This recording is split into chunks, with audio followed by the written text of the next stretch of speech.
இனிமே கண்ணை மூடிட்டு கடலை எண்ணெய் வாங்கலாம். ஏன்னா மந்த்ரா கடலை எண்ணெய் இதயத்தின் தயாரிப்பு. வறுக்க பொரிக்க ஏன் எல்லா சமையலுக்கும் மந்த்ரா தான். மந்த்ரா கடலை எண்ணெய், அபார ருசி, ஆரோக்கியமான உடல் நலம்.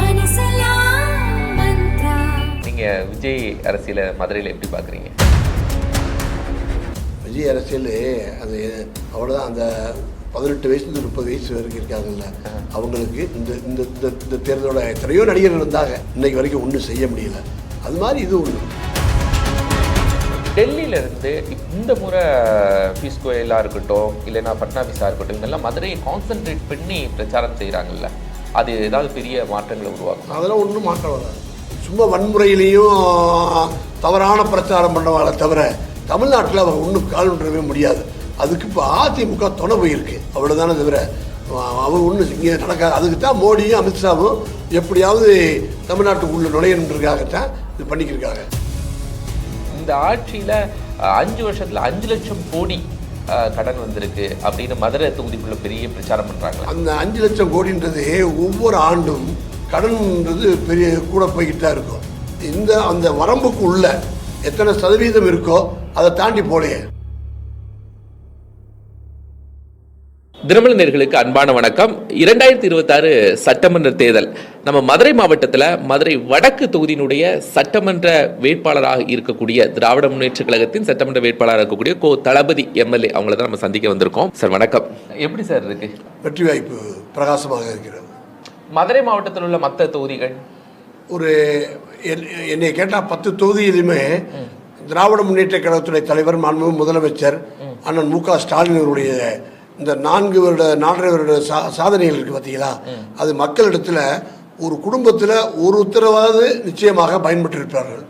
குறிப்பாக மகளிர் உரிமை தொகை, இல்லைன்னா புதுமை பெண், நான் முதல்வன் திட்டம், இப்படி எல்லா திட்டங்களும் போய் சேர்ந்திருக்கு மக்கள்கிட்ட.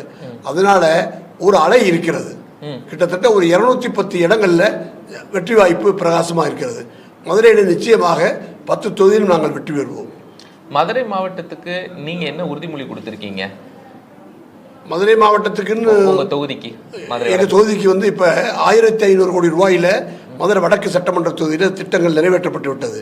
இப்போ மதுரை மாநகரம் முழுவதும் கிட்டத்தட்ட 100 வார்டு இருக்கு பார்த்தீங்களா, அதில் பாதாள சாக்கடை பிரச்சனை ஒன்று இருக்குது. அதுக்கு 2000 கோடி ரூபாய் அளவில் முதலமைச்சரே ஒப்புதல் தெரிவித்திருக்கார். டிபிஆர் தயார் செய்யப்பட்டு பாதாள சாக்கடை கழிவுநீர் பொங்கி வழிகிறதை அரையடி குழாயை ஒரடி குழாயாக மாற்றி தரப்போகிறோம். இதெல்லாம் இந்த மாநகராட்சி அந்த பிரச்சனை எனக்கு பூரா மாநகராட்சி தான் வருது. ஓகே. ஆமாம்.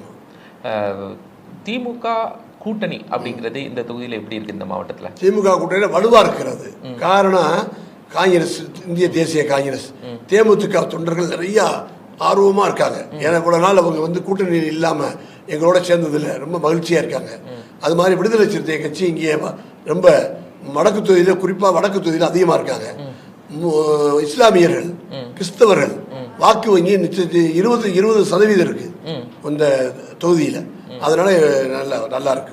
இந்த ஒரு மதுரை மாவட்டத்துக்குள்ள மார்க்சிஸ்ட் கம்யூனிஸ்ட் கட்சிகளே போட்டியிடல இந்த வரலாற்றுல அப்படிங்கிறாங்க. அப்படின்னா அவங்க நாடாளுமன்ற உறுப்பினராக இருக்கார். மதுரை நாடாளுமன்ற உறுப்பினராக 2வது முறையாக தேர்ந்தெடுக்கப்பட்டிருக்கார்.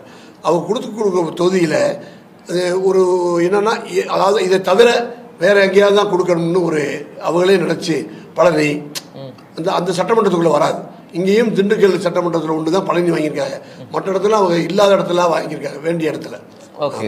அதனாலதான் முதல்ல இங்க அவங்க கொடுத்த 5ல் அவ்வளவுதான் வாங்க முடிஞ்சிச்சு. ஆமா. இங்க மதுரையில போட்டியிடக்கூடிய சுதர்சி போன்றவர்களை சொல்றாங்க, இந்த ஆட்சியில 5 வருஷத்துல 5 லட்சம் கோடி கடன் வந்திருக்கு அப்படின்னு மதுரை தொகுதிக்குள்ள பெரிய பிரச்சாரம் பண்றாங்க. அந்த 5 லட்சம் கோடின்றது ஒவ்வொரு ஆண்டும் கடன்ன்றது பெரிய கூட போய்கிட்டு தான் இருக்கும். அந்த பணத்தினுடைய மதிப்பு இருக்கு பார்த்தீங்களா, 10 வருஷத்துக்கு முந்தைய 2 லட்சமாக இருக்கிறதுன்றது இன்னைக்கு 5 லட்சம் தான் கணக்கு. அது மாதிரி தான் தவிர அந்த வரம்புக்கு உள்ள எத்தனை சதவீதம் இருக்கோ அதை தாண்டி போலையே. அதுக்குள்ளே தான் கடன் வாங்கியிருக்கு. இப்போ சார், இந்த ஆட்சி 5 வருஷமும் இதுக்கு முன்னாடி இருந்த ஆட்சியை நீங்கள் எப்படி மதிப்பிடுறீங்க? அது 10 வருஷம் அவங்க வந்து முதல் 5 வருஷம் அந்த அம்மையார் இருந்தாங்க, அதை நம்ம சொல்ல வேண்டியது இல்லை. அடுத்த 5 வருஷத்தில் அவங்க ஆட்சியை காப்பாற்றுறதுக்காக உண்டான வழியைத்தான் செஞ்சாங்க தவிர ஒரு எதிர்காலத்தினுடைய திட்டமிட்டு ஒரு எந்த விதமான வேலையும் செய்யலை. வேணும்னா சேலத்திலையும் கோயம்புத்தூர்லேயும் 4 பாலம் கட்டினாங்க தவிர அவர் வேற ஒரு தொலைநோக்கு திட்டத்தோடு அதை எதுவும் செய்ய முடியலை அவரால். அவர் ஆட்சியை தக்க வைக்கிறது வேலை பார்த்தார். இப்போ எங்கள் 5 வருஷத்தில் முதலமைச்சர் இந்த குறிப்பாக நான் சொல்ல மாதிரி மகளிர் உரிமைத்தொகை இந்தியாவில் வேறு எங்கேயுமே கொடுக்கல. இங்கே தான் தமிழ்நாட்டில் தான் கொடுத்துருக்கு. அது இப்போ இந்தியாவில் எல்லா இடத்துலையும் பல மாநிலங்களில் அதை வச்சு தேர்தல் அறிக்கையாக கொடுக்குறாங்க. இப்போ அதுக்கு அடுத்து நாங்கள் 2000 ரூபாய் அதை உயர்த்தி தர ஆரம்பிச்சிருக்கோம். ஒரு 8000 ரூபாய்க்கு கூப்பன் தர ஆரம்பிச்சிருக்கோம். மின்சாதன பொருட்கள் உங்களுக்கு எது வேணுமோ கிரைண்டர் அவங்க பிரித்து தரணும்னு சொன்னார் எடப்பாடி பழனிசாமி. நம்ம அப்படி சொல்லலை, உங்களுக்கு எது வேணுமோ அது வாங்கிக்கிங்க, 8000 ரூபாய்க்கு கூப்பன் கொடுத்துட்றோம், எது வேணுமோ வாங்கிக்கிங்க. அப்படி நிர்வாகத் திறமை உள்ள ஒரு முதலமைச்சர் மு.க. ஸ்டாலின் அவர்கள். இந்த முறை மதுரையில் கடுமையாக பாஜகவுடைய பிரச்சாரங்கள் இருக்கு சார். அதாவது பாஜக என்பது தமிழ்நாட்டில் ஒன்றும் எடுக்காதுங்க. சும்மா வன்முறையிலையும் தவறான பிரச்சாரம் பண்ணுவாங்களே தவிர தமிழ்நாட்டில் அவங்க ஒன்றும் கால்ன்றவே முடியாது.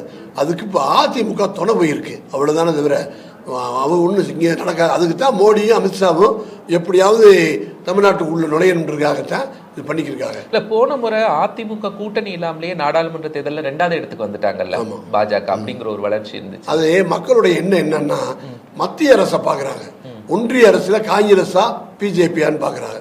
ஏன்னா அதிமுகவுக்கு அது தலைமை சொல்லக்கூடிய தலைமை இல்லை. இப்போ எங்களுக்கு காங்கிரஸ் இருந்துச்சு, அவங்களுக்கு பிஜேபி இருந்துச்சு.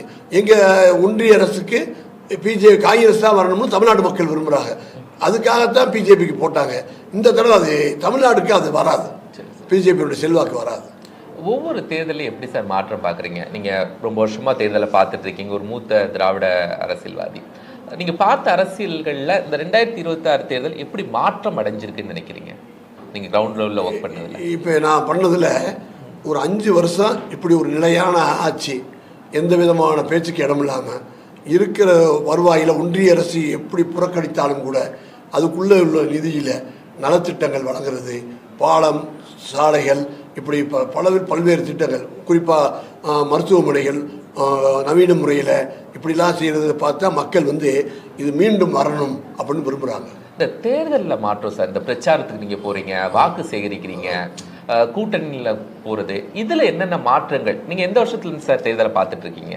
நான் கிட்டத்தட்ட ஒரு 1980 பார்த்துக்கிறேன். 80 இப்போ வரைக்கும் எவ்வளவு மாற்றங்கள் தேர்தல் முறைகளில்? அது கால நிலை இருக்கு பார்த்தீங்களா, அதுக்கு தெரிந்து மாற்றம் வருது. இங்கே நாங்கள் வேட்பாளர் ஒரு வாரத்தில் ஒரு பேப்பரில் எழுதி கொடுத்தா போதும், மனு தாக்கல் பண்ணால் போதும், வேற எதுவுமே இல்லை. அது மாதிரி அவர் என்ன செய்வார், ஓட்டு கேட்டுட்டு போயிடுவார் பேசாமல். யார் எந்த செலவும் எந்த இது கிடையாது. அவே செலவுக்கு தகுந்து டீ குடிச்சிட்டு வேலை பார்த்த காலம் இருந்துச்சு. இப்போ அதெல்லாம் மாறி நவீன காலமாகிருச்சு, விஞ்ஞான காலமாகிருச்சு, கம்ப்யூட்டருக்கு கணினி மயமாகிருச்சு. இப்போ நிறைய மாற்றங்கள் இருக்குது. அதுக்கு தகுந்து நாங்களும் மாறிக்கிட்டோம். சார், இது வரைக்கும் அமைச்சராக இது வரைக்கும் இருந்ததில்லை. பட் மதுரைன்னா தளபதி அவர் வைக்கிறது தான் முடிவு. மதுரைன்னா தளபதி அவர் தான் அப்படிங்கிற நேம் எப்படி கிரியேட் பண்ணீங்க? இல்லை, அதாவது தளபதினா நான் சிறு வயதுலேருந்து கட்சியில் இருக்கேன். எங்கள் அப்பா ஒரு 50 வருஷம் அவர் கட்சியில், இந்த கட்சியில் பல பொறுப்புகளில் இருந்தார். அதுக்கு பின்னால் தொடர்ச்சியாக நான் தலைவர் மு.க. ஸ்டாலின் அவர்களோட தொடர்பு கொண்டு 1980 இளைஞர்களிலிருந்து தொடர்ந்து பயணித்து வருகிறேன். இப்போ ஒரு 25 வருஷமாக மாவட்ட செயலாளர் இருக்கேன். அதனால் மதுரையில் கொஞ்சம் குறிப்பாக என்னுடைய அணுகுமுறை என்பது, நான் ஒரு மைனாரிட்டி கம்யூனிட்டியாக இருந்தாலும் எல்லாத்தையும் அனுசரித்து போகிறேன். அதனால் தளபதின்றது ஒன்று தெரியும். இப்போது இந்த எலெக்ஷனை பொறுத்த வரைக்கும் இவ்வளோ நாட்களில் ஒரு அரசியல்வாதியாக நீங்கள் பெற்ற அனுபவம் என்ன சார்? அரசியல்வாதியா என்ன அனுபவம்? லாங் டைம், ஒரு 25 இயர்ஸாக மாவட்ட செயலராக இருக்கீங்க, 80ஸ்லேருந்து அரசியல் பார்த்துருக்கீங்க. ஒரு அரசியல்வாதிக்கான ஒரு முகாந்திரம் என்ன பார்க்குறீங்க? எப்படி இருக்கணும் உங்களுடைய அனுபவம்? அதாவது எல்லாத்தையும் அனுசரிச்சு, லாங் ஸ்டாண்டிங் லீடராக இருக்கீங்க, எல்லாத்தையும் அனுசரித்து போகணும். அது ஒரு முக்கியம். கடுமையாக உழைக்கணும்.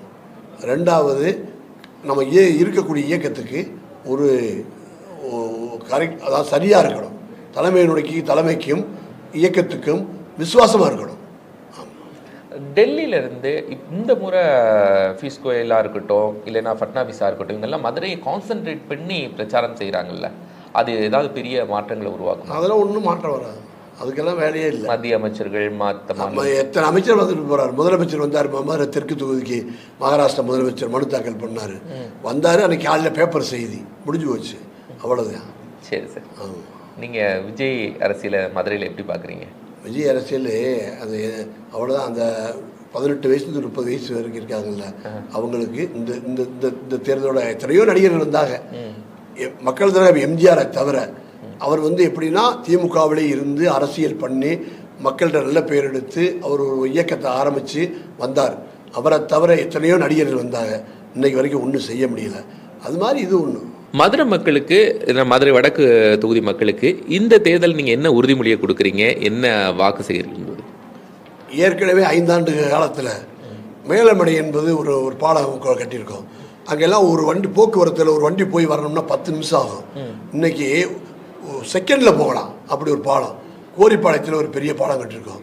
கலைஞர் நூலகம், மாணவ மாணவியர் IAS IPS படிக்கிறதுக்கு 1000 பேர் தினந்தோறும் குழு வசதியோடு படிச்சுக்கிருக்காங்க. செல்லூர் கண்மாயில் ஒரு நடைப்பயிற்சி தரம் போட்டிருக்கேன்.